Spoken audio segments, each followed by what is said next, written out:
Welcome everyone to tonight's discussion on Ladatoucy.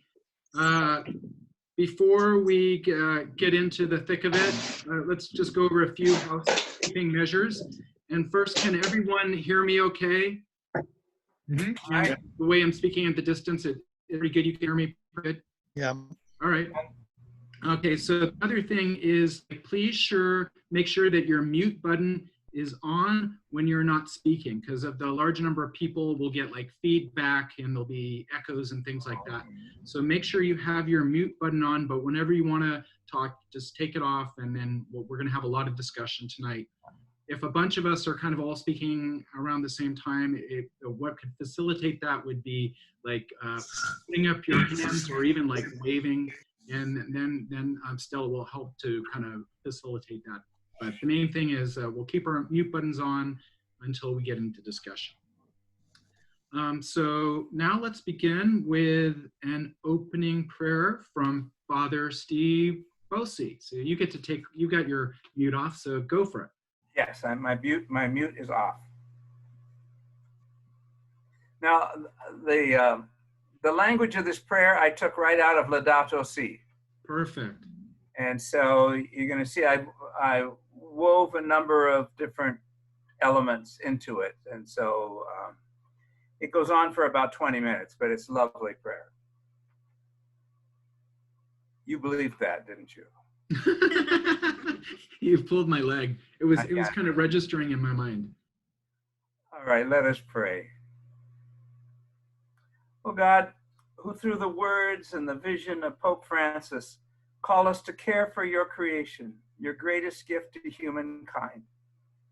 Help us in the way of Pope Francis to be inspired by the example of Francis of Assisi, who in the words of Pope Francis was a teacher of integral ecology, lived out joyfully and authentically. Our Holy Father saw in him a man who was both a mystic and a pilgrim, one who lived in simplicity and in wonderful harmony with God and with others, with nature and with himself. He taught us how inseparable is the bond between concern for nature, justice for the poor, commitment to society, and interior peace.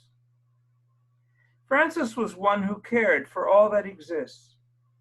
For him, each and every creature was a sister united to him by bonds of affection. He invites us to see nature as a magnificent book in which God speaks to us, granting us a glimpse of his infinite beauty and goodness. Help us to see our world through eyes like those, eyes that see our world as our common home, eyes which approach life with serene openness. Eyes persuaded that we have shared responsibility for others and for our world, and eyes convinced that being good and decent are worth it. Empower us to see with the vision of Pope Francis, who called all people to an ecological conversion, lived out in our relationship with the world around us and the life of virtue, in which our true vocation is the protectors of your handiwork. May your Holy Spirit empower us to be caregivers of a broken and abused world, and to know that the legacy for which we work is to pass on to future generations a world reflective of your goodness to us all. We pray and ask these things through Christ, your Son and our Lord, forever and ever. Amen. Amen. Amen.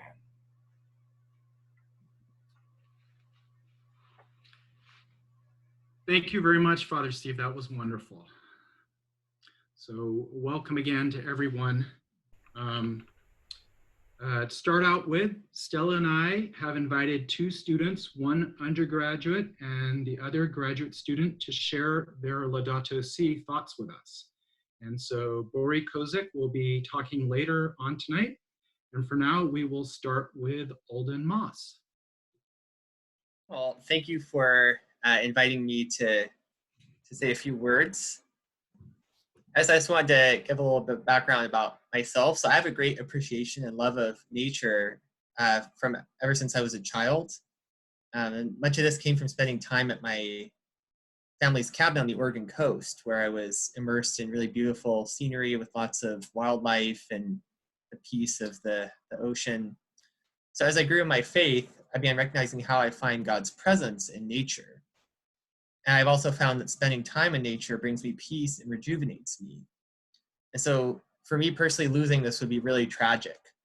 And additionally, from a young age, I learned about the importance of ecological protection and conservation, since my aunt was an active Sierra Club volunteer. And so pollution, ecological destruction, and climate change threaten this beauty of nature, which is ultimately God's creation.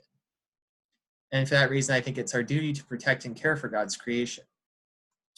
And additionally, pollution and climate change threaten many people's lives directly and their livelihoods, especially poor people around the world. And so this gives us even more motivation as Catholics to take these issues seriously.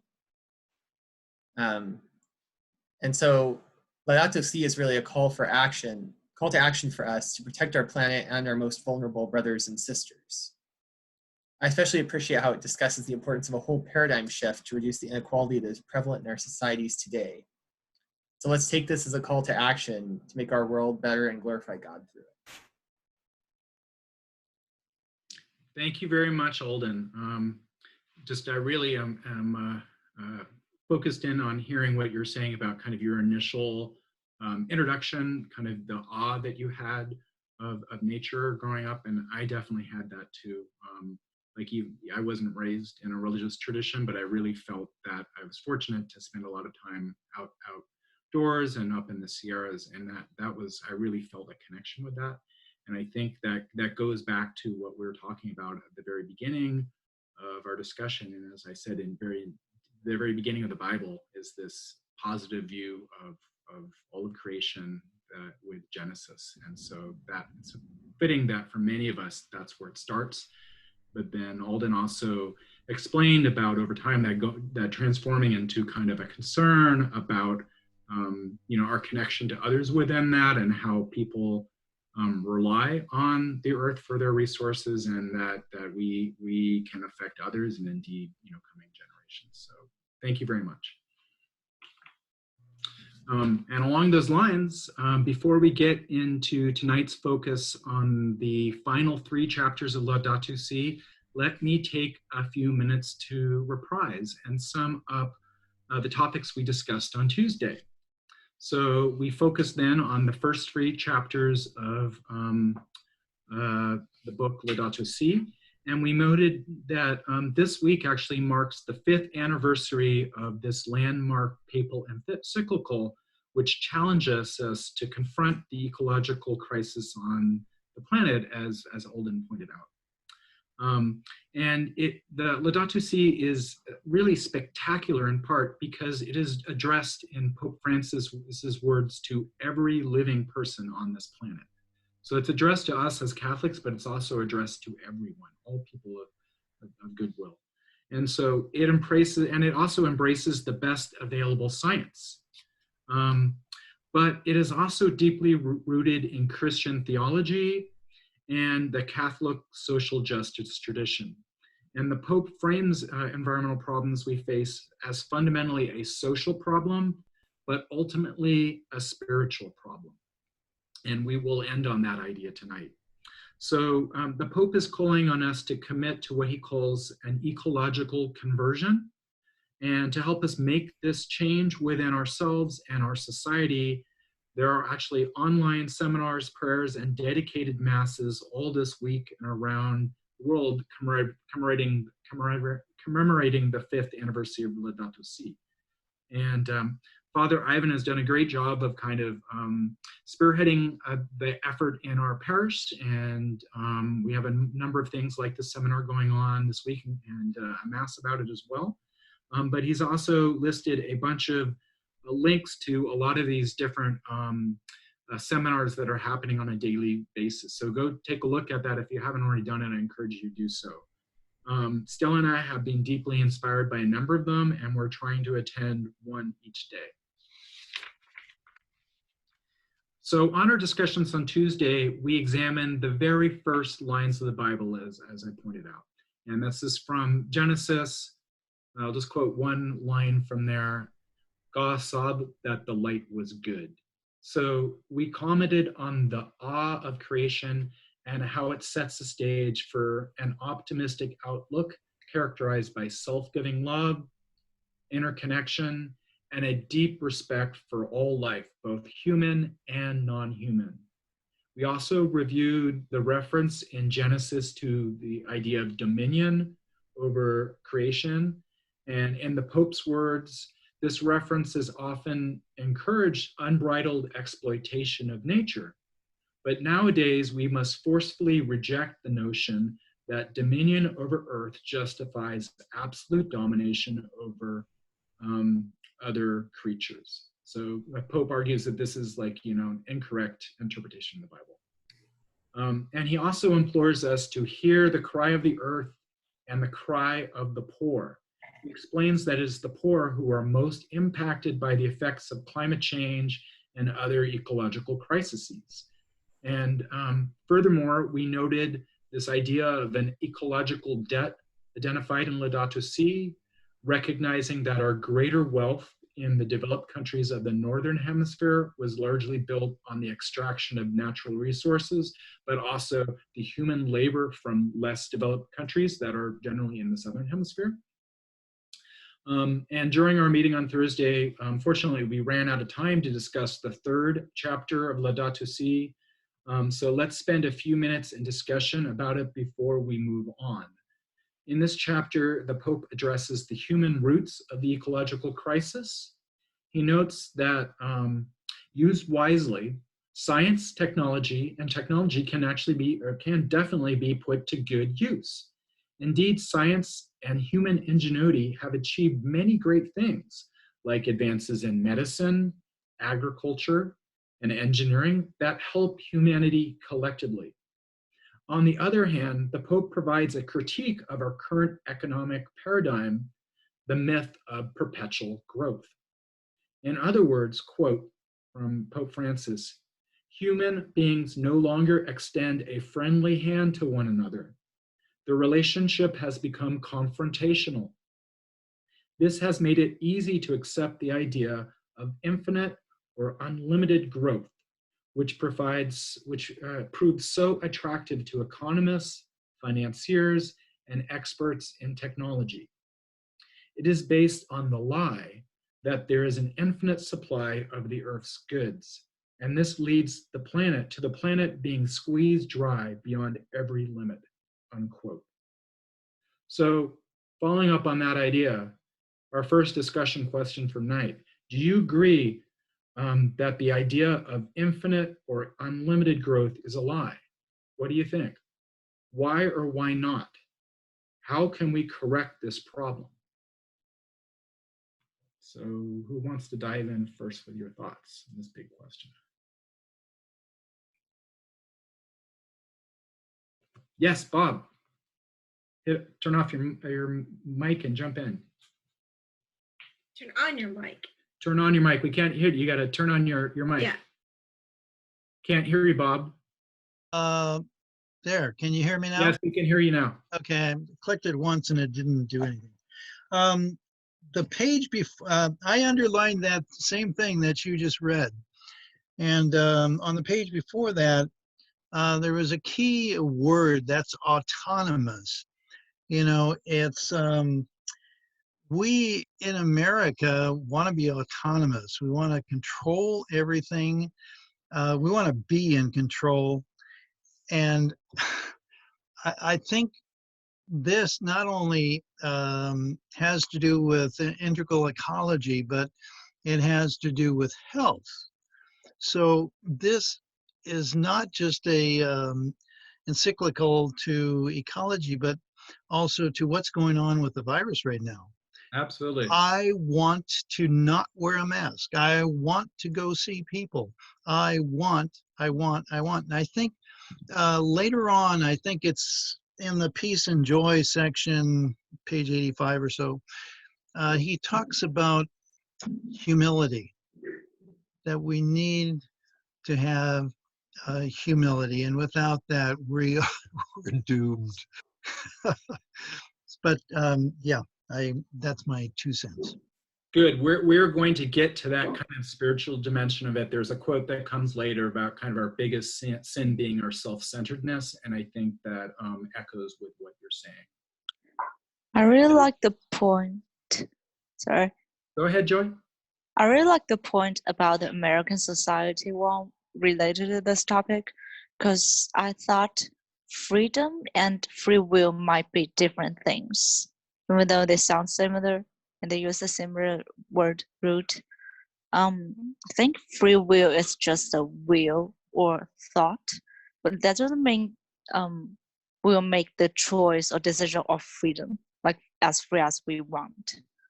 So I think that's what maybe God encouraged us to have, but as well as not like having a second thought before really feeling free to do something, just like the masks and keep yourself healthy in the virus state.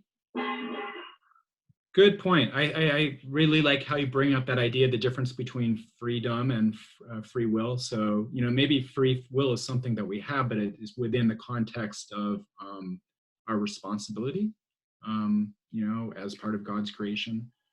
Yes. And absolute freedom is a little bit of a myth. I can tell you as an ecologist, we do have a carrying capacity on us. So freedom isn't infinite either, right? It goes to extent, right? And we have to respect others' freedoms as well. Mm-hmm. Yeah. Good point, Joy. Yes, Amy. I think back to your question about unfettered growth is a lie. Yes, I think part of the problem, or I've read this years ago, about the common good, we only value resources when we expend them. So clean air has no economic value. Clean water has no economic value. Forests standing have little economic value.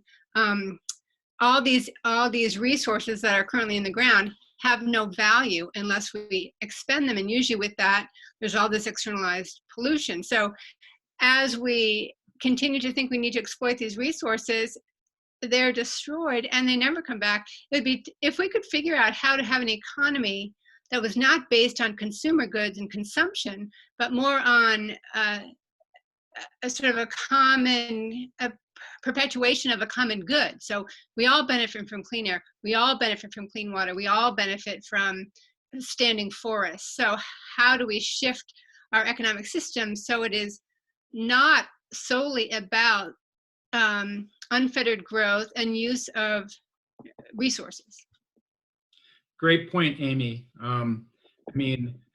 We can see that there's great arguments why market economies can be efficient and help us with things, but they are not an end in themselves. They are a tool, and I think the Pope also makes a point in the Encyclical that we are not God, right? So we can't elevate these ideas of market economy to a religion, right? They have a place, but we should see them as a tool, and I think that's why seeing this as a spiritual problem can help us ground that to balance that out. So great point.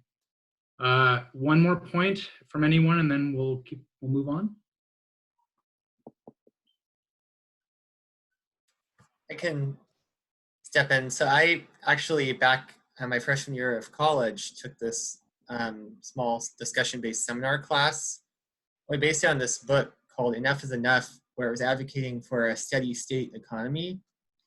And at that time, and most of what I had heard, and most of what everyone hears, is that unlimited economic growth is good, right? It brings everyone up. And while growth overall is good, especially for the poorest people, as we've seen, there's a lot of benefit going to the wealthy, a way higher percentage of it. But from a broader sense, what I really got from it is that the earth is finite. Even though it's really huge to us, to any one individual, there's a limited amount of resources available. And so the idea of infinite economic growth is just not feasible. It's just not physically possible. So we've got to find a way to bring the economy and bring our lives up to a level where it's good, but then also maybe focus on reinvesting more in community, for instance, and into having better societies apart from just the economic numbers. Thanks, Alden.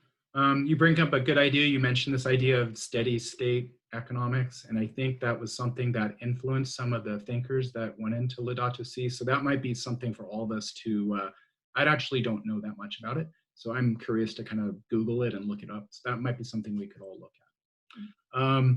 Thanks for joining us, Bori. We're going to get you in for your piece to give us an update on activities at Newman towards the end of the session. So thanks for joining us. So moving on, where am I? Okay, here I am. In Ladatoucy, the Pope proposes the concept of integral ecology. So I want to spend some time on this. I think Bob made a reference to it earlier tonight. And so it is a paradigm that can help us unravel the environmental and societal knots we have entangled ourselves in. So remember that idea I was talking about, us kind of tying us up into a knot. This integral ecology can help us get out of that knot. So to use yet another metaphor, we were lost in a garden maze, and the only way for us to proceed is to zoom out and view the larger picture. When we do so, we see the entire system and how all the parts are connected. And so to mix my metaphors one more time, at this point, we can see the forest through the trees. Now, the term ecology comes from the word oikos in Greek, which is sometimes translated as house. But in Greek, it meant more than just that. It also implied something about the relationships among the people who lived in the house.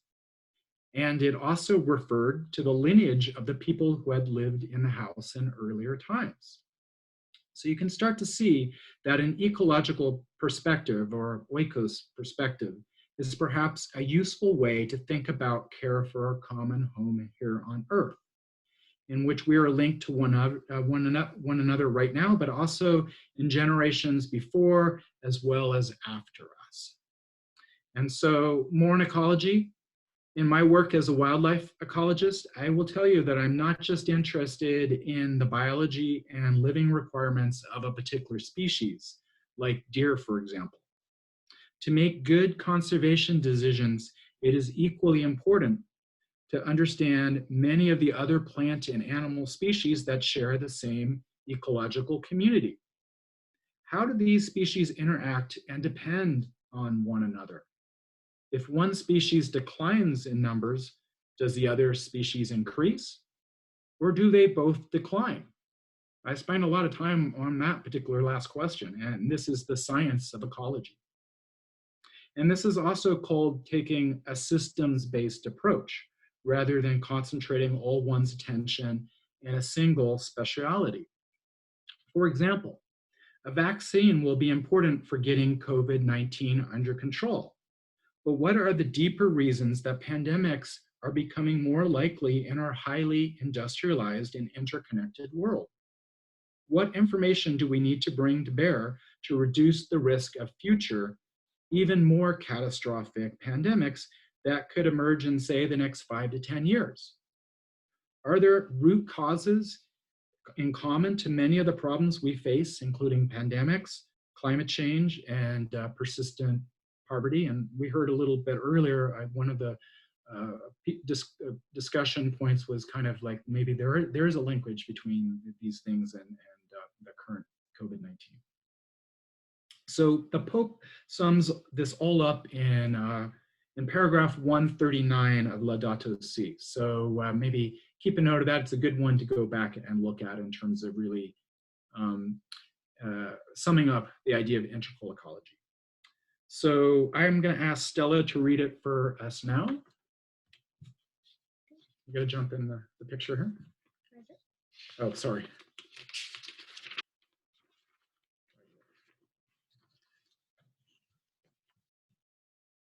When we speak of the environment, what we really mean is a relationship existing between nature and the society which lives in it.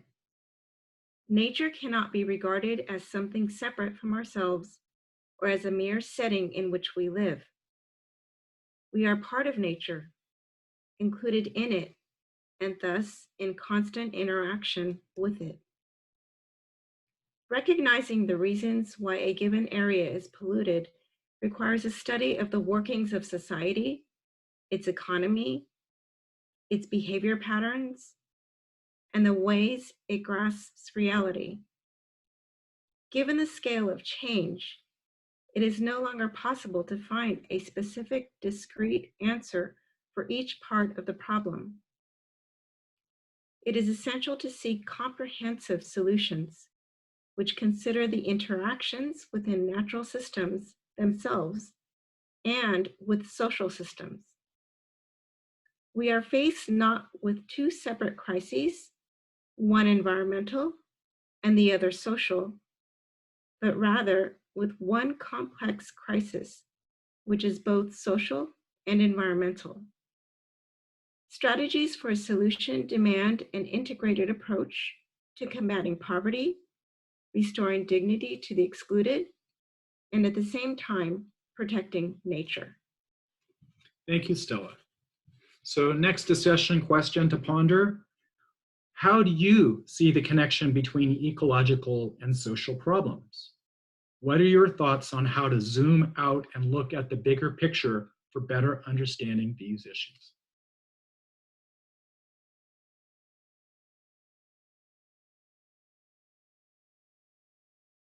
One of the things that we are seeing right now, can you hear me? Yes, I can, Evangeline. Oh, okay. One of the things that we're seeing right now is the disproportionate toll that COVID-19 is having in the United States and elsewhere on people of color and also people who are poor.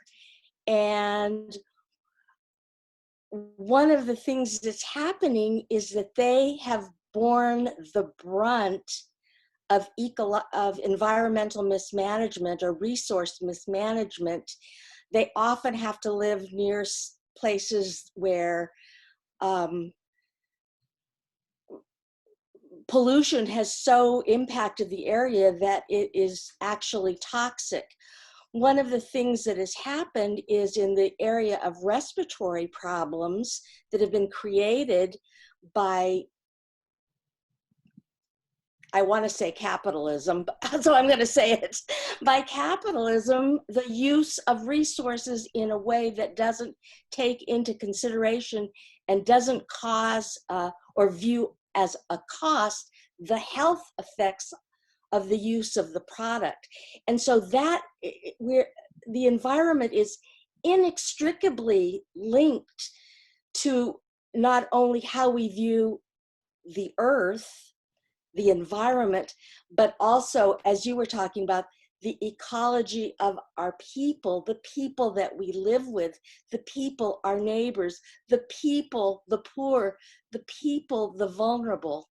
And I just, you know, I guess we as a country think it's okay. Well, we have to change that. So you've made a good point. I'm just going to say one thing and then I'm going to have Jeannie speak. But you explain a good reason of how to really look at root causes for things. And so with that air pollution example, we can think of examples like in West Oakland.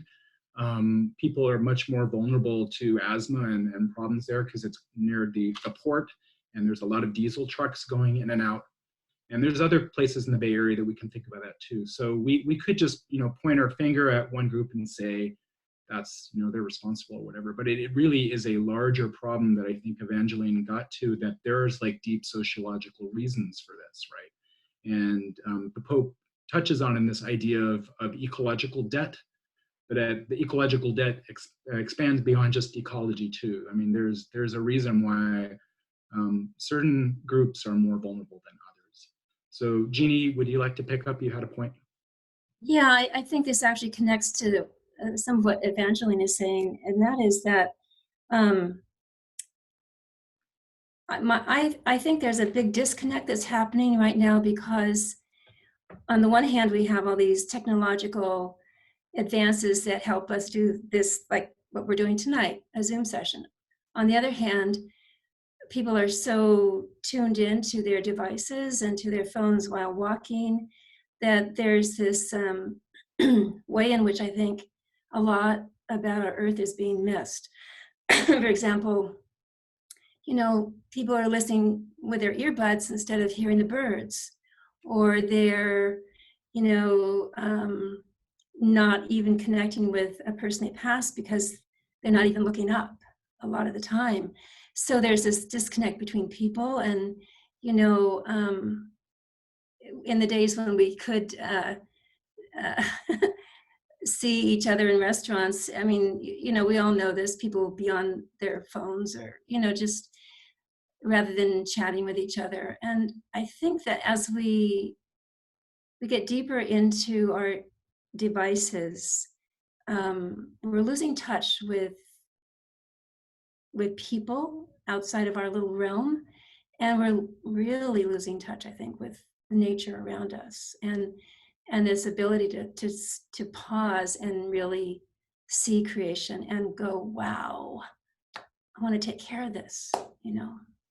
So I think there's a huge connection between the social and the ecological. Great point, Jeannie. I mean, we have so much information on our phones, but it's all going by, right? And we're missing the bigger picture. Joe, you had a point? Oh, we can't hear you, Joe. Joe, you gotta put it on your mic.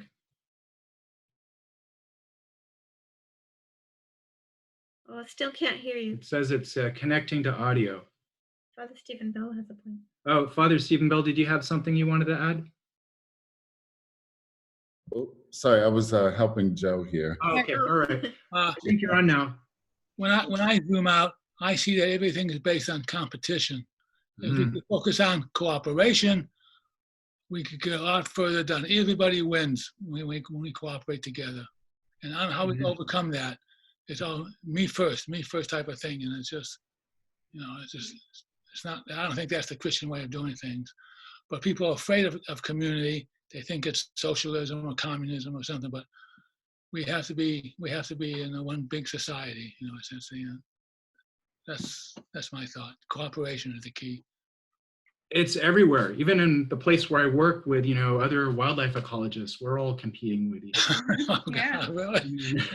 Oh, You find it everywhere. Okay. Thank you. Yes, Stephen?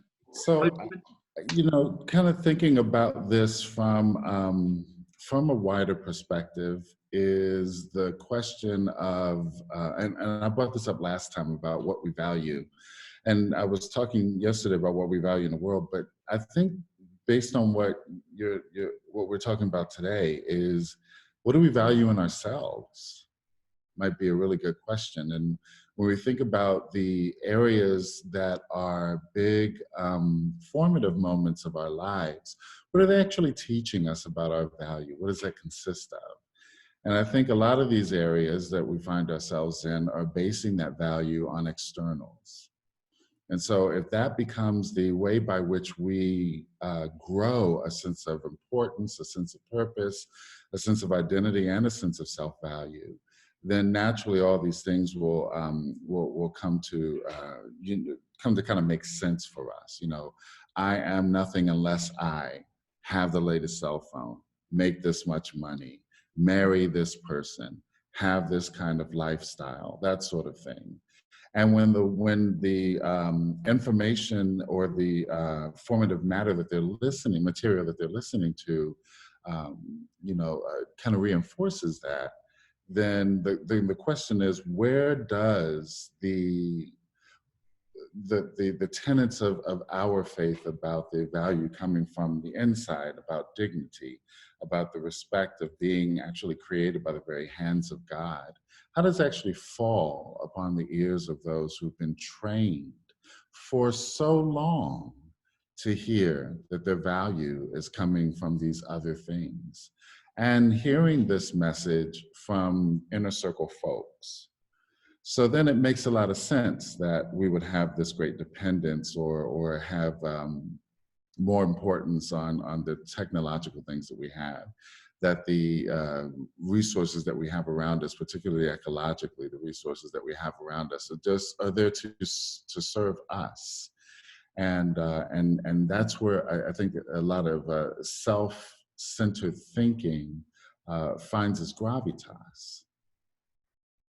Excellent point. I mean, when I find myself like I need to get, another paper done or whatever it is, some material thing that I really just think it'll be finite. So I'm always kind of let down if I invest too much in that. And we have to find a larger meaning. I think there, it says somewhere in Ladatoucy, like if you tend to treat nature poorly and see it as an object, then you do the same. You tend to treat people the same way. And like, I think you were saying, Father Stephen Bell, maybe even ourselves, right? We don't really even realize our true potential. Absolutely. I think that's the hugest log, or one of the hugest logs in our eyes. Wow, thank you. Father Evan, you had something? Yeah, connected to that, I think it's sort of this evolutionary or human development. So when we're a baby, we think everything is connected. We admire that, that somehow we're connected to the spinning toy or the actions that are happening. And so we laugh and giggle because we think that somehow that it's part of us, what's happening. So I think as a baby, there's no me and you, we're all one. And somehow, my screaming, just somehow food appears. It's just all this connectivity. But then we go through this period of adolescence where, okay, I need to establish my identity because you're not me. Then who am I?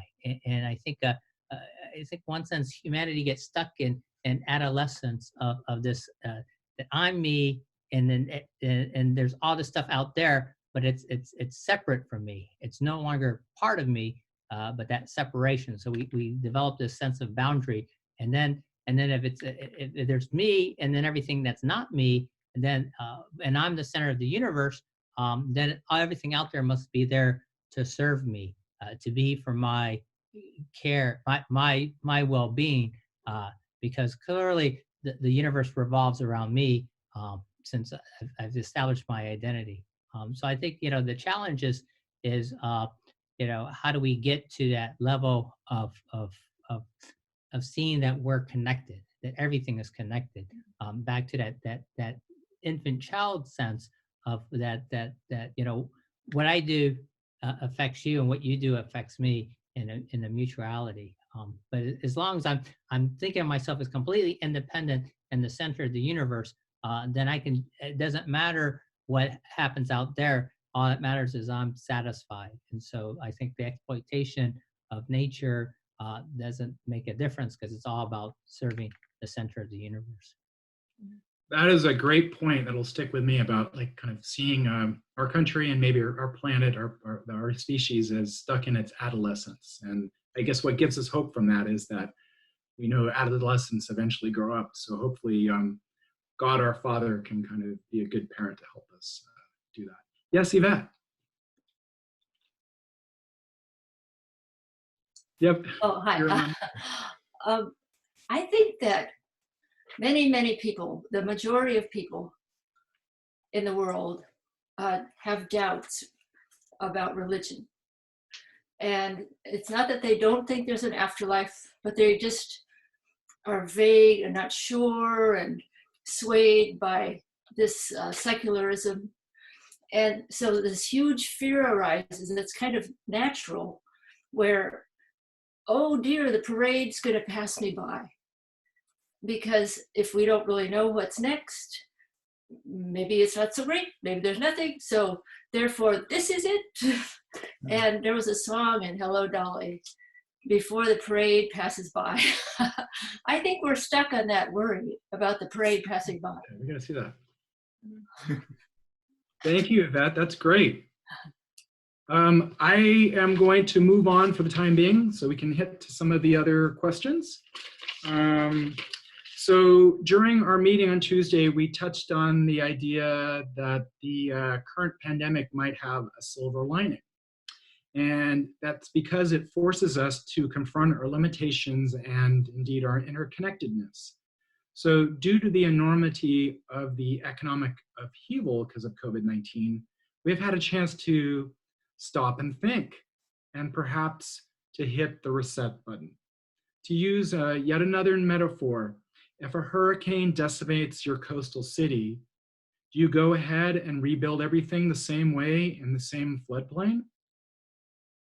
It might appear easier to keep things the same in the short term by doing that, but you also have the unique chance to redesign many things from scratch and make them better.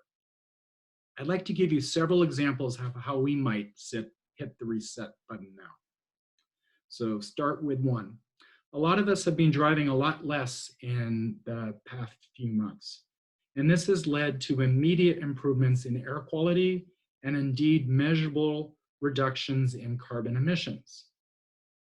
Just as Californians were able to step up to the plate and reduce their water consumption by about 25% during the recent drought, today's less crowded roads also show us that indeed we can take concrete steps to start addressing seemingly intractable environmental questions.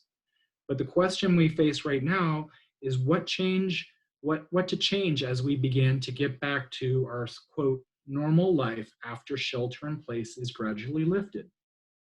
So besides the obvious answer of accelerating the shift to alternative energies like wind and solar, we have also been provided with some unexpected lessons during this pandemic. First, huge numbers of us have transitioned to telework, and this rapid change has been largely successful. Employers such as mine within California government have noticed and are considering plans to reduce the office space footprint. To keep emissions low, that's one reason, but also to address the ballooning COVID-related budget deficit that we're facing right now. So two kind of system-based things that maybe we could do there. That would help.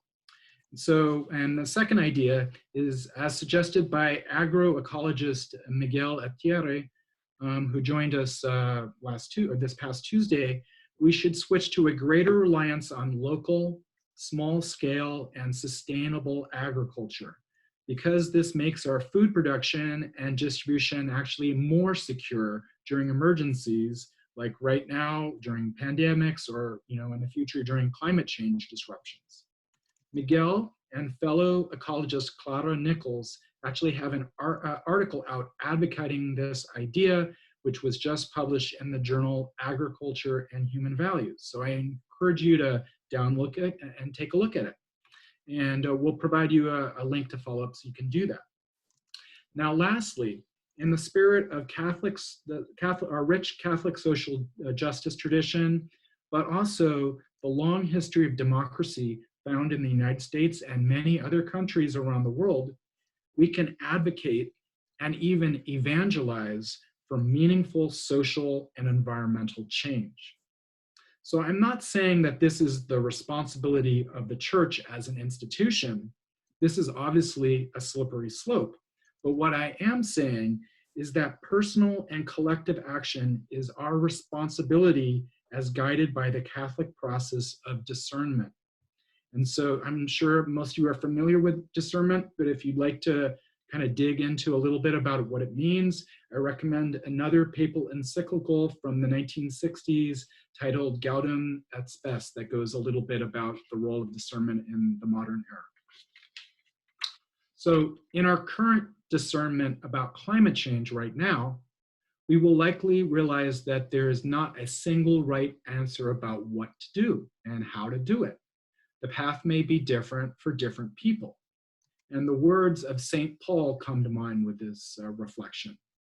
There are different kinds of spiritual gifts, but the same Spirit. There are different forms of service, but the same Lord. There are different workings, but the same God who produces all of them in everyone. So following up on this, the discussion question I'm most interested to hear from you guys on is, what are your thoughts about the lines of approach and action we should be taking to address the ecological crisis facing the world right now? What ideas can you add to the short list I just suggested?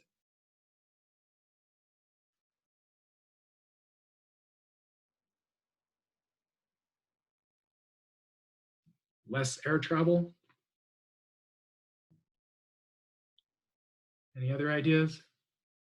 Adjusting our diet so we eat less meat, and just reducing other animal products.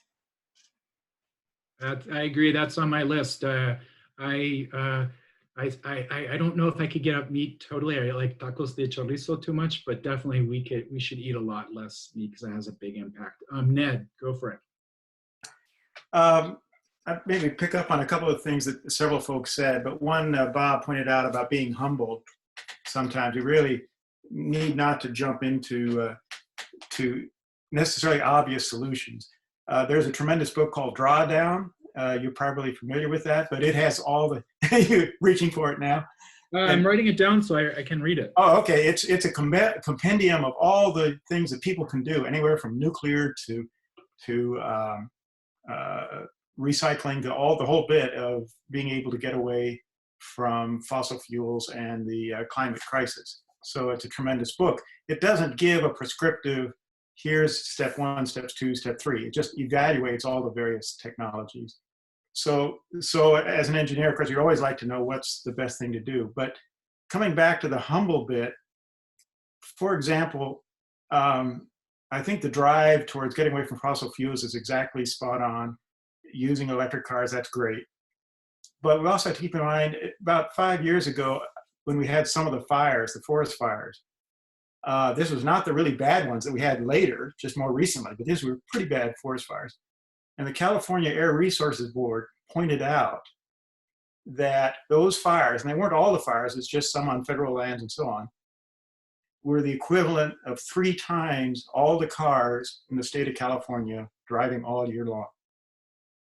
So, shucks, why don't we focus on reducing the fires, and we can be the equivalent of at least 1 or 2 entire sets of cars, plus, as it turns out, of course, save lives, reduce the costs and so on. So I think sometimes if we get too wedded and get hooked on the latest fad, we may miss maybe the most meaningful and impactful directions as we try to save our ecology. Amen. I totally agree with the forest management point. I mean, we need to thin from below, basically, and actually that material can be used in local kind of cogen biofuel projects that have a less of an impact. Wood is a renewable object or resource. So yeah, there's a lot that can be done in that. But I mean, I guess the forests are in kind of forest management is in the back of their mind. They're more interested in like the helicopters and the fire crews to put it out. But so we need to think about that. So it really is all hands on deck, and we have to look at the big picture. Even nuclear should be on the table. I mean, I think there's a lot of downsides with it, but we need to look at all those things. Great points. Yeah, Bob. I was just, oh shoot, my picture went away, but I'll continue to talk. You can see me, right? Yes. Okay. So at Intermediate, I am thinking about how this is so much like spiritual direction. And it starts from the inside and goes out. And one Jesuit put spiritual direction in 4 possibilities when somebody comes to see you. Whoops. And that is 1, it's how is God directly acting with you, with your relationship with him/her. The second one is, how is structural, and structural includes family, your job, and those things that are structures around you. And another one that you could approach, and you might not even be talking about how God is directly working with you, but thinking globally and acting locally. What drives me nuts is I have all these great ideas. Sure, I've taught for, 40 years or something, but that's too, Bob. Just putting that in, but that's I'm sorry. Go ahead. But what do I do now? And is it little things like planting trees? Is it teaching other people? And I think your question is really a great one, is what are we to do? How are we to discern what we are being led to do? Amen. The Pope talks a little bit, I haven't really gone into that much detail about it, but he talks about grassroots action. So bottom up movements tend to have been successful. And so he gives some examples of that. Miguel earlier this week talked about liberation theology background. And so there's some examples of grassroots action in Latin America and other places, but that's something that we can do here. And that's why I think it does start with like a spiritual direction, like you said, that you have to change people's hearts first. And it spreads like our own spiritual virus, you know. Ooh, I like that. Any other thoughts? Otherwise, I'll move on. Father Stephen Bell, you have your hand up? I might defer to Father Ivan on this if you have just one. Okay, yeah, Father Ivan. I just tiny houses that we should everyone should only have a tiny house, none of these McMansions, and that everyone should have property, equal size property to the number of people in your household, rather than rich people get bigger property, poor people get small property. So if we had tiny houses, we can't accumulate that much because there's no space in the house to store it.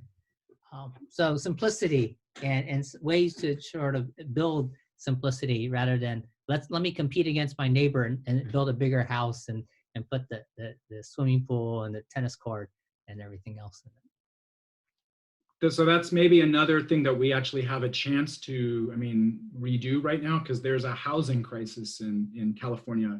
And this was our governor's #1 priority in his budget before the pandemic, right? But it's still a huge problem because all people that don't have homes are most vulnerable to the disease, right? And they can keep it spreading around. So we need to get serious about that. And high density housing, I think, like you said, Father Evan, can be a big part of that. Yeah, Father Steve Bosi. I think Amy had her hand up before me. Amy. Well, I wrote in the chat, but we need, honey, can you turn that off? It's reverbing.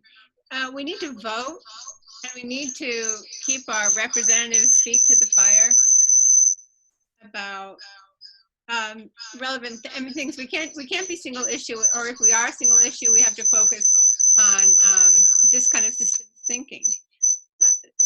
Otherwise, just like choosing to be vegetarian or not is helpful, but it's so micro that unless a lot of us do it, it's not going to make that much difference. Excellent point, Amy.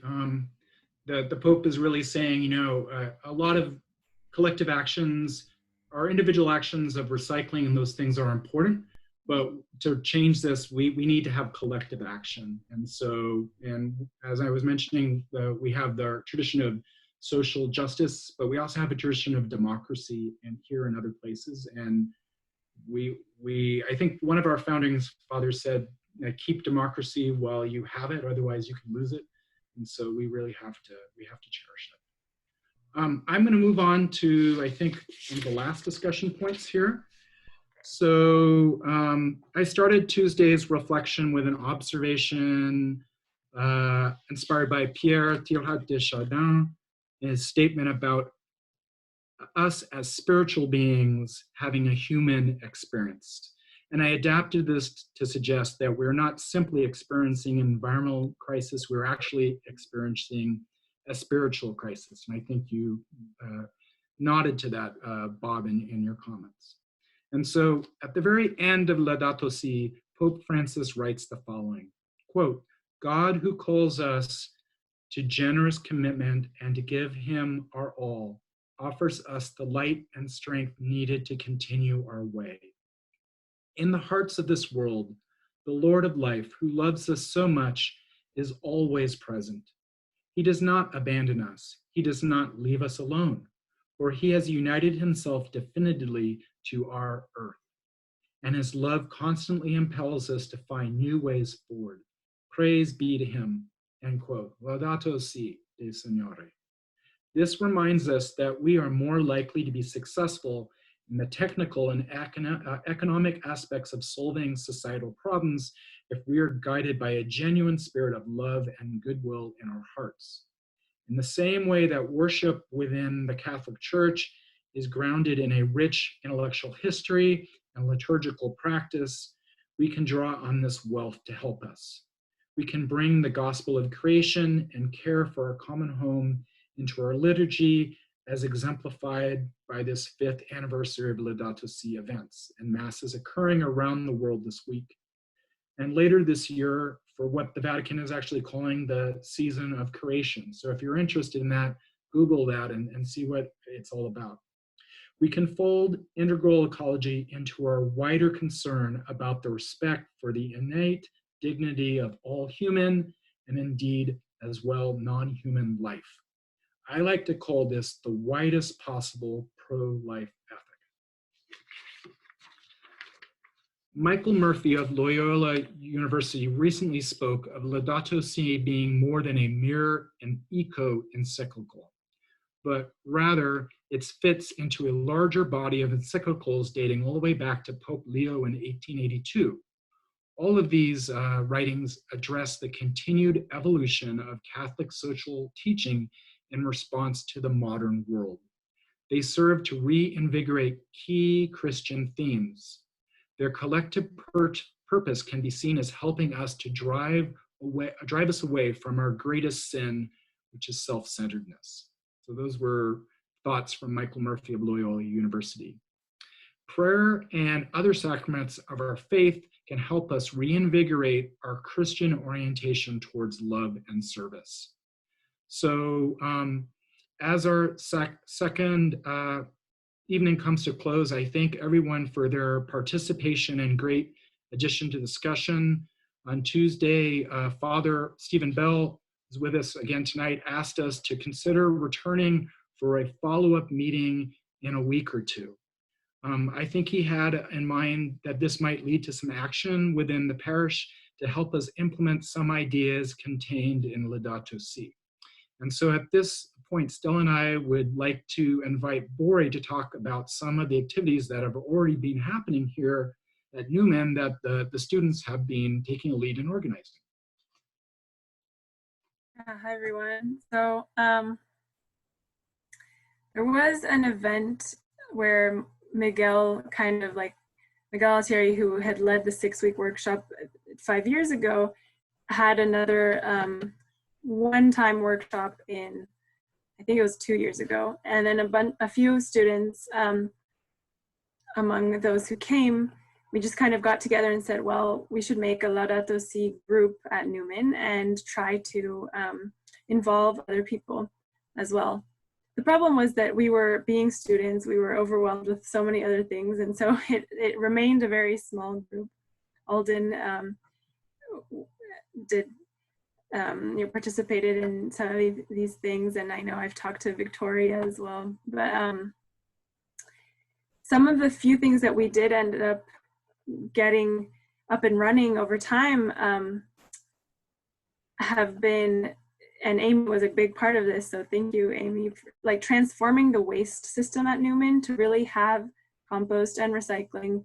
And unfortunately, we still have trash, but at every spot in the parish. And the goal of this is twofold. And you guys might have seen signs around Newman that are educational, because the goal is to inspire, not just to put the trash in the right place, but exactly in the spirit of Ladatoucy. Like, there was one sign that said, well, steps of Christian understanding, and one is recycle, and then is bicycle, and then it's encyclical. Because that's like the point, to go through this ecological conversion, not just to put something in the right bin. So that was part of it, but then of course also practically, we pay a lot for having the big garbage dumpster outside, and Father even knows more about this, but if we had a big compost dumpster the same size, we wouldn't have to pay for it. And we can move to so much more composting. So these are like little things, but they are also at the same time big things, in the sense that it's a proof of what we can do as a community in our community. The garden project didn't really work that well because we weren't exactly sure how to involve other people and what our own commitments were. But we definitely had ideas on doing some similar things like this, which is so wonderful that this is happening right now, of like connecting students and parishioners, different generations, different voices, different experiences to really go through the content of Ladatoucy and then put it into action. So there are lots of things that could entail. Right now I'm working on a video that kind of sums up Laudatoucy. And so hopefully I'm going to be done with that before Sunday, where we're going to have that prayer. And it could be incorporated into whatever we do in the future of like sharing with other parishioners. But one of the things that comes to mind is like almost everyone here in this meeting has already heard of Ladatoucy or is already inclined in this direction, whereas essentially the goal is to involve everyone else as well who might not be thinking about this or these dimensions, because it is something that is so relevant to all of us. So I guess my question to all of you, I guess moving forward, is like if anyone has ideas of both practical and educational and spiritual things that we could all do together as a parish, there can be ways to organize ourselves effectively so that all our energies can be as fruitful as possible. Thanks, Bori. I think we should follow up with her question. She gave him some examples of some, hands-on projects that we've done, but she kind of pointed to that we could maybe do more with kind of spreading the ideas of Ladatoucy beyond just us who are already kind of converted in some way.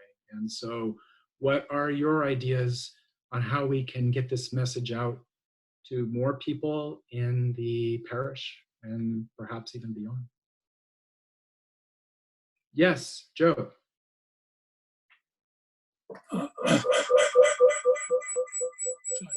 Well, come over here. Yes, I'm going to change computers again.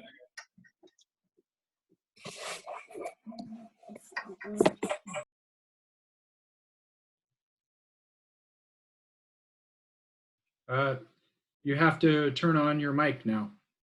Stephen Bell's waving.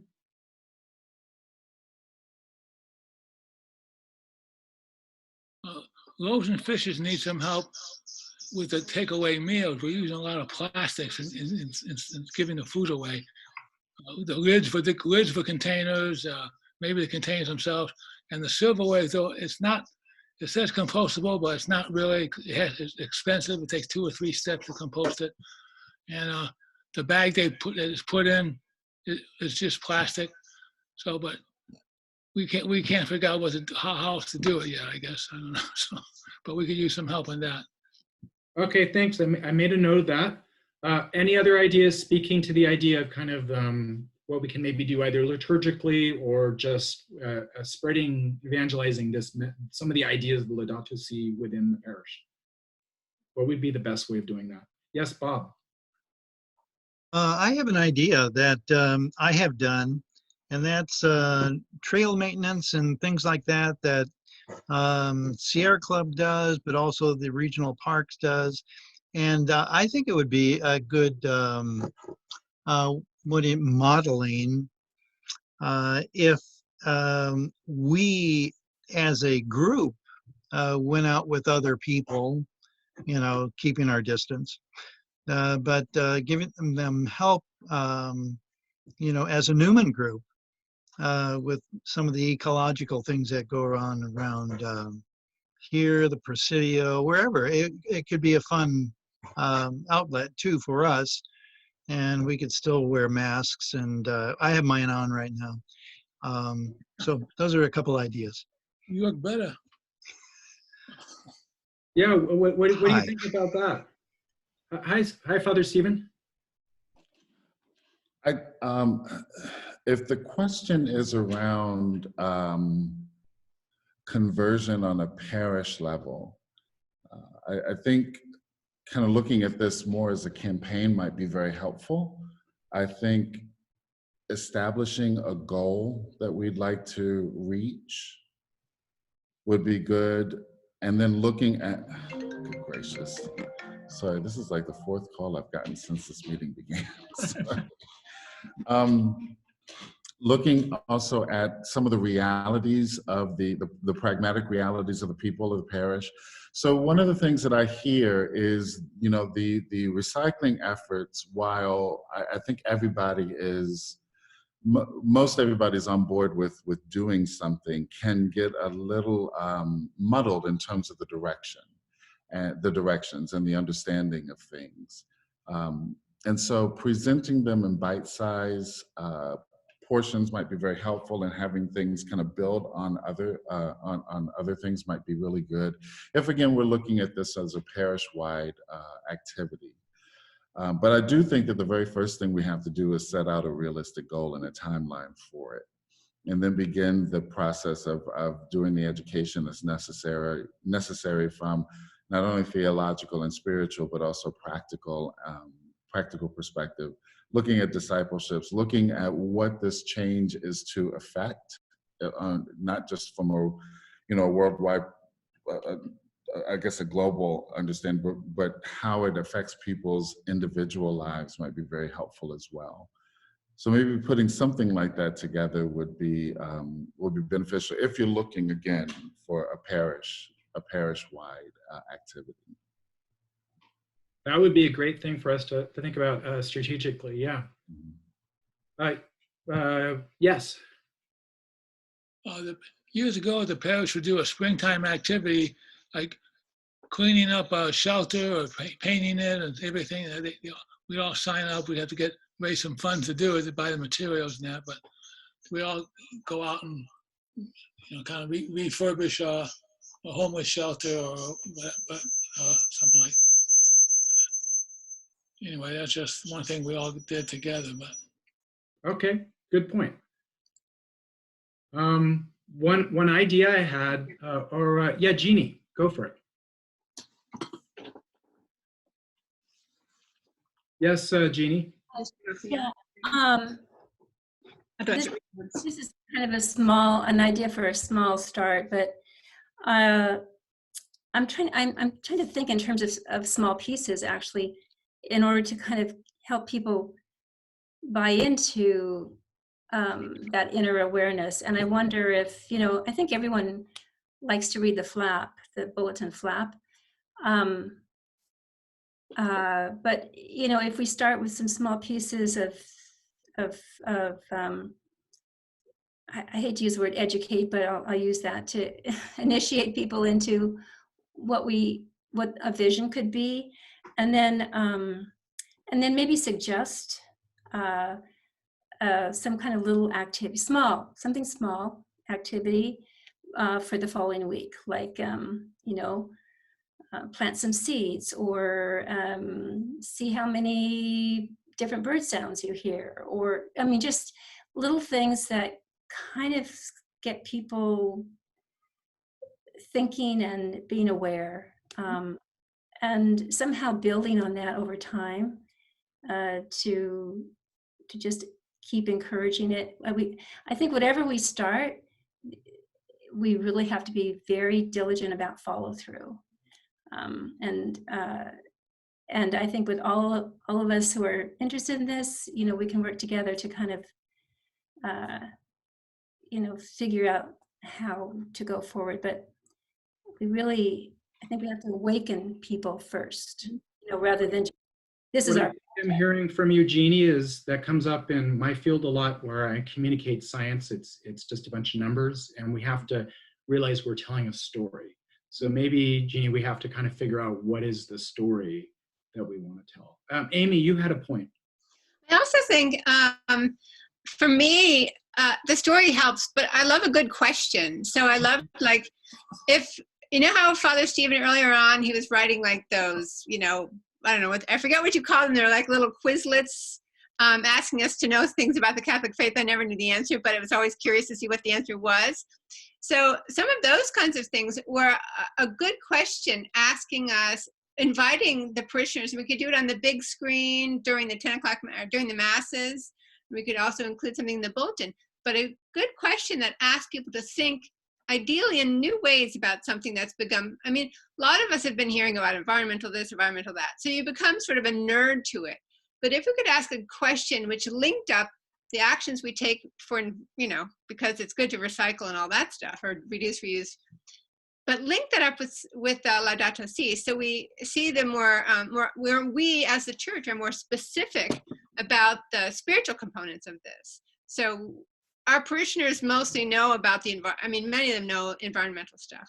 They may not know the spiritual connection, the Ladatoucy piece. So if we could ask good questions that help them see the connection and inspire them to think in new ways, I think that would be totally cool. Of course, coming up with a question would be challenging, but just beginning to get people to think differently.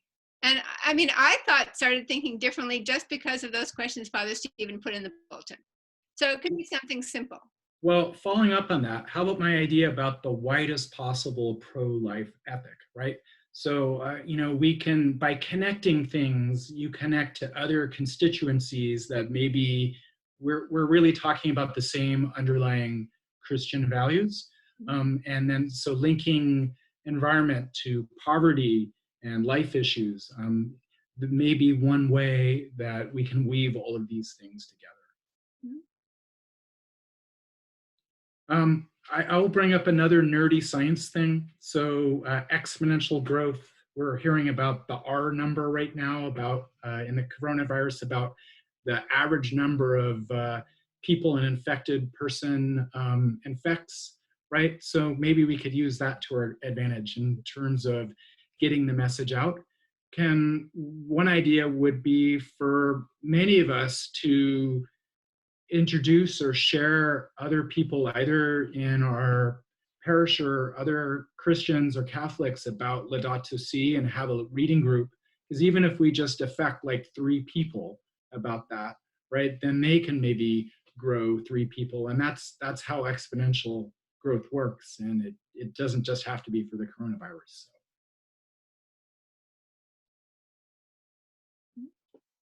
Yes, Father Stephen Bell. Can I say something about that? I love that idea. Actually, I've been doing that on a, how shall I say, on a very risky level.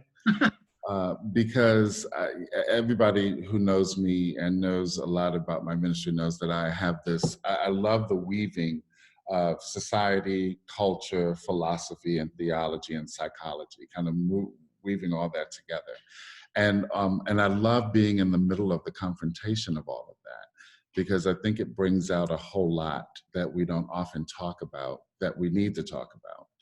And one of the issues that has arisen about the acceptance of Ladatoucy is the fact that there seems to be a cultural bias to it. And what I mean by that is that there is an image of God there that is in there. There is a conception of creation that is in there.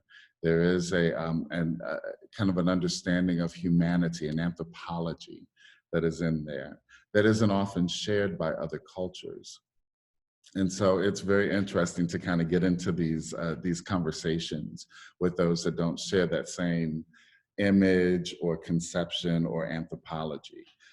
I'll give you just really one quick pragmatic story about this. So y'all know I'm no small thing. And once upon a time when I tried to lose weight, I went to Weight Watchers. And on a meeting that I went to before Christmas, I was talking about the fact that because I'm going to be going home for Christmas, my godmother, who I love dearly, is making me a cake. And I'm going to have a slice of that cake. And everybody was like, no, you tell your godmother that this is what you're trying to do. You're trying to lose weight, and that the cake would not be really good for your dietary efforts. And she'll understand. And I looked at them and I was like, no, she won't understand. And you know, they convinced me to at least try it. And I was aware that they were unaware of the cultural, you know, the cultural impact of all of this. And so, you know, I went home and I decided to have a conversation with my godmother as diplomatically as I knew how about the fact that I couldn't have a slice of her cake, and she walked away hurt.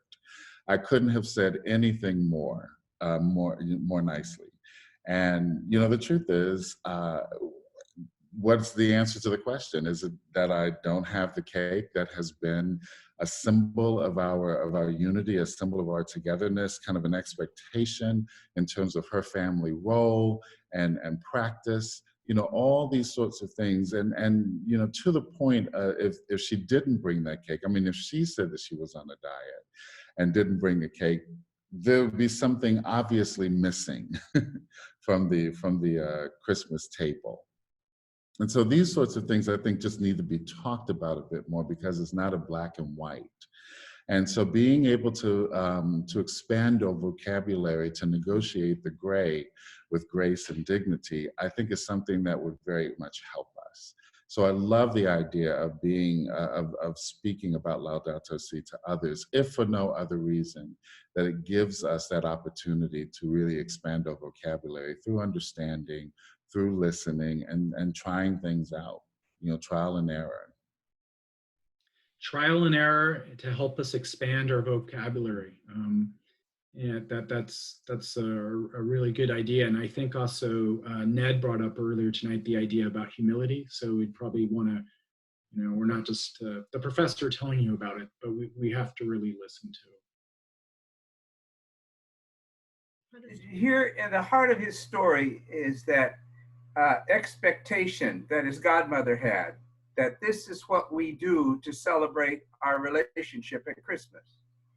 I think a lot of our problem, or a lot of what's at work here, is expectation.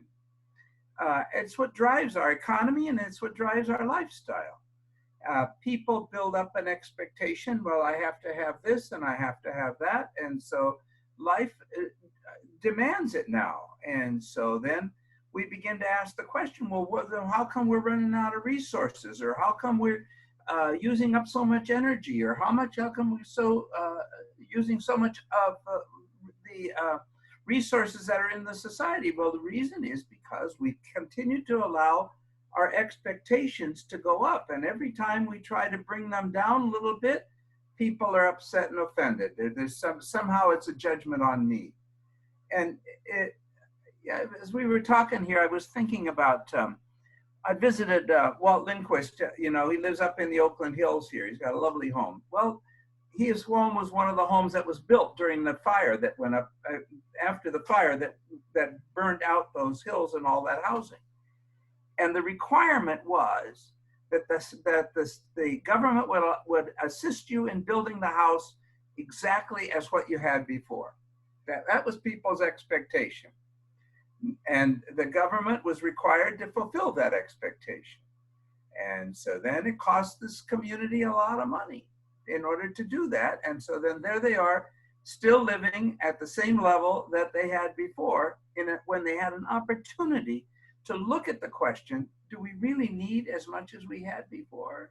Do we really need to, you know, I think this is what I thought, what Bori did here, I thought was great. It was a beginning shot at re-education.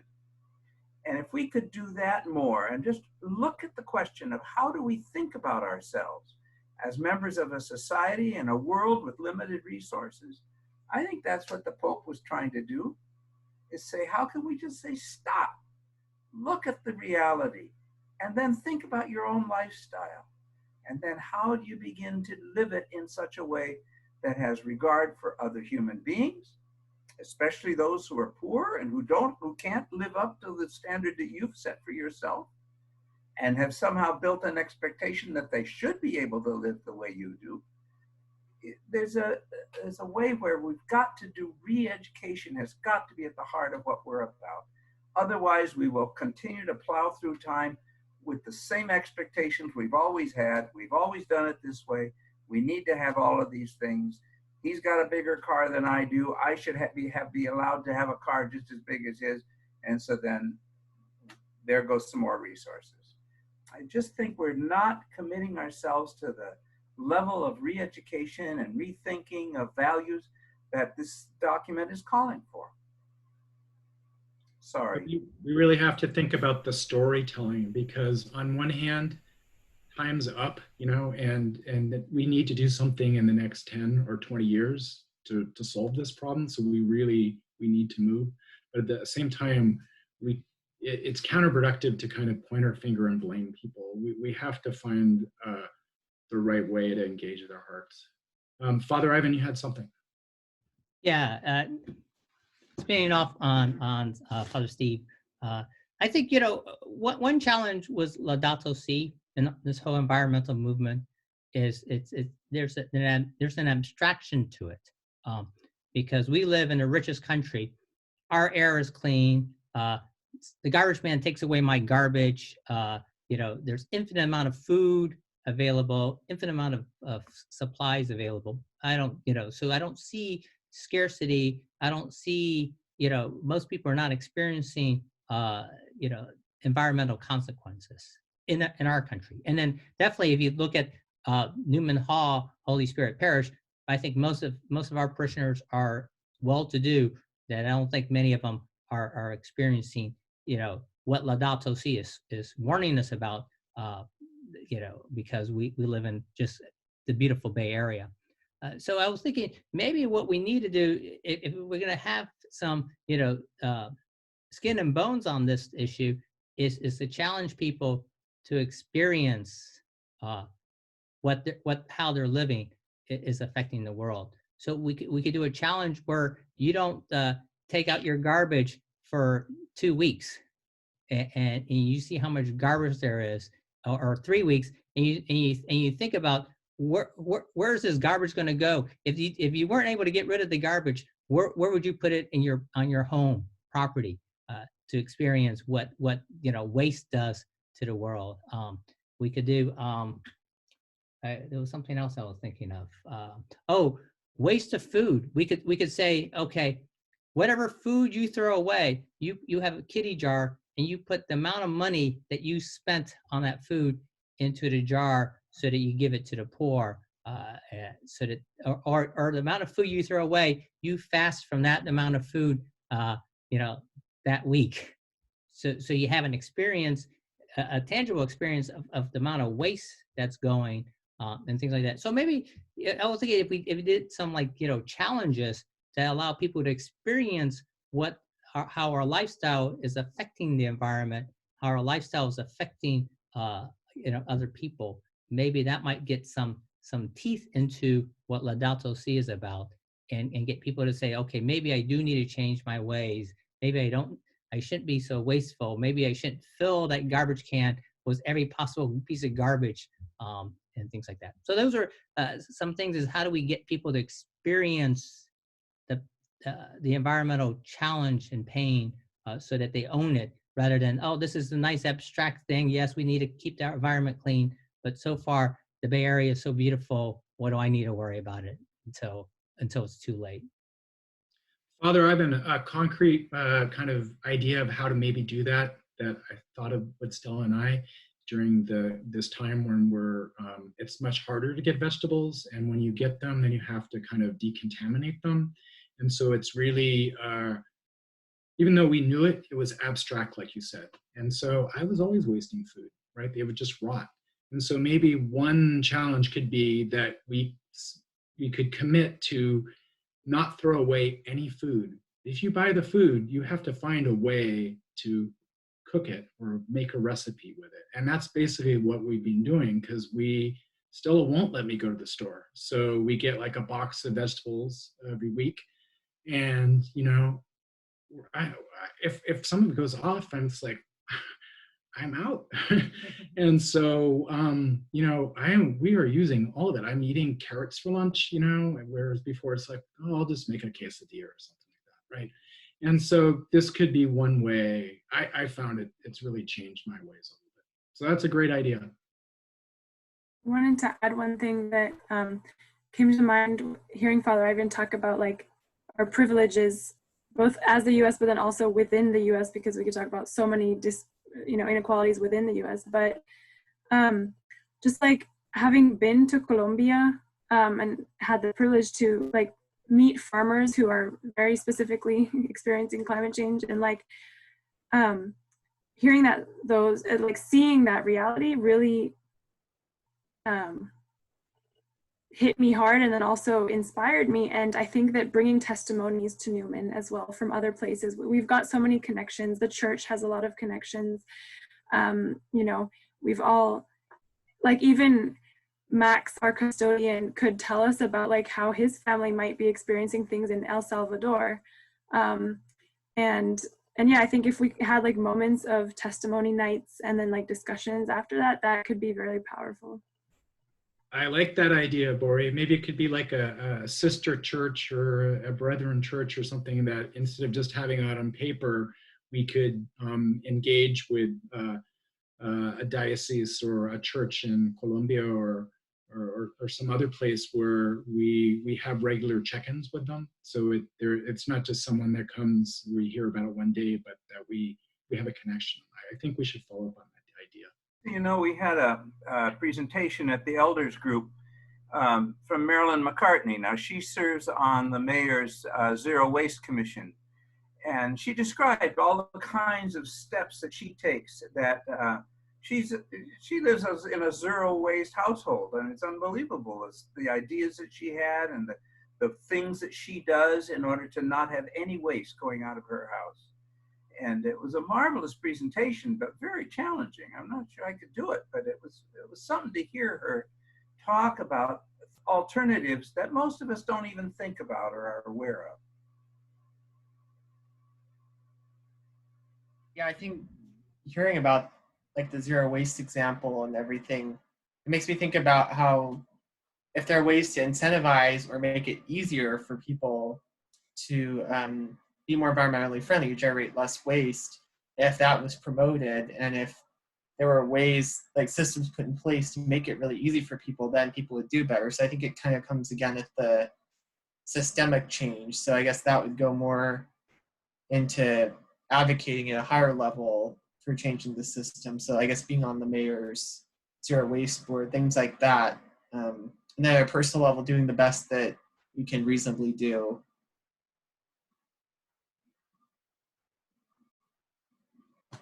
Well, any other thoughts? I want to talk about things that we learned from that talk yesterday morning. Well, it's already 8:30, so we might want to wind down. We will end with a closing prayer by Stella, but before that, I guess on this idea of following up, Father Stephen Bell had asked us maybe to have a follow-up meeting or something like that, and where I think it would be good. Or you had a point, Father Bell, you wanted to say to that? Yeah, I was wondering if we could think about the Tuesday after Pentecost. Okay. What would any idea, a guidance on how to structure that meeting? I think what we'll do is put something up on the website in terms of that. Okay. I think some reading material were really good, ways to kind of make things marinate, and then let's kind of look and see what we might expect. And so perhaps between that time, Alden, Bori, Brett, and I could have a conference call and just kind of figure that out. That would be great, because I'm happy to facilitate the things, but I really like the idea of students kind of being at the vanguard of this. So let's include them. People go back and reflect on what happened or was discussed over these 2 evenings this week, and make some notes on things that stuck with them, that seemed to be particularly important or effective approaches. And then that would give a starting point, rather than just saying, well, we did that, now let's go do this. Carry over some of the insights from these two to whatever happens next. Well, we could write those down into just some summary notes of this part. So Father Ivan, you're recording this, right? So we can go back and review it, but I think a number of us have been making notes, so that might be, but we could also review it if we missed anything, and kind of we could make like a one pager that summarized some of the ideas that we talked about in this last half hour. Yes, Amy? I mean, if we could have a focus, I mean, we could say once a month in the pastor's flap, we could make it like a central theme of our parish mission, right? We could for this year or however long. We could say every the fourth Sunday of every month, the pastor's flap will be focused on issues around Laudato, see what we're doing, whatever, whoever, you know, but make it be something that people can't forget about. Well, that's actually the purpose of the Ladatoucy week. It's not supposed to be just a week, but it's actually supposed to be a springboard to get us started for a year-long process where you kind of brainstorm ideas. There's some ideas that we didn't cover that we'll put them in the bullets sheet when we summarize things. And then the season of creation, which starts in September, is when we try to kind of actually make them turn into action. So it's supposed to be a year long. Right. And I think for people who are involved, it's present, but if we want to get, I mean, if we make it like everyone in the parish is going to be bombarded at least once a month with information, then they won't be able to ignore it. I mean, they could stop coming on those days, but you know, if we make it so no matter what, if it's something, it could be something, but just regularly hitting them every month with something new or different, I think. Would keep it present in our minds. Sounds great. Okay, so we will follow up with a follow-up meeting with planning meeting with Father Stephen Bell, and then we'll have our something we'll plan for the Tuesday after Pentecost. So thank you, everyone. Stella's going to close us out on a prayer, and there's a little background to this prayer, right, Stella? It's actually it's the Ladatoucy prayer for this week. That I think it's developed by the Vatican or someone. So. It's supposed to be for the 5th anniversary, the Common Prayer. Okay. For those of you that have it already, you can read along. Loving God, creator of heaven and earth and all that is in them, you created us in your image and made us stewards of all your creation, of our common home. You blessed us with the sun, water, and bountiful land, so that all might be nourished. Open our minds and touch our hearts, so that we may attend to your gift of creation. Help us to be conscious that our common home belongs not only to us, but to all future generations, and that it is our responsibility to preserve it. May we help each person secure the food and resources that they need. Be present to those in need in these trying times, especially the poorest and those most at risk of being left behind. Transform our fear, anxiety, and feelings of isolation into hope, so that we may experience a true conversion of the heart. Help us to show creative solidarity in addressing the consequences of this global pandemic. Make us courageous to embrace the changes that are needed in search of a common good. Now more than ever, may we feel that we are all interconnected in our efforts to lift up the cry of the earth and the cry of the poor. We make our prayer through Christ our Lord. Amen. Amen. Thank you, everyone. I really appreciated all your great discussion points. It was wonderful to have you all tonight. Thank you for leading this. Thank you. Thanks, everyone. Thank you. Thank you. Bye-bye. Good night. Thanks. Good night, everyone. Good night, everybody.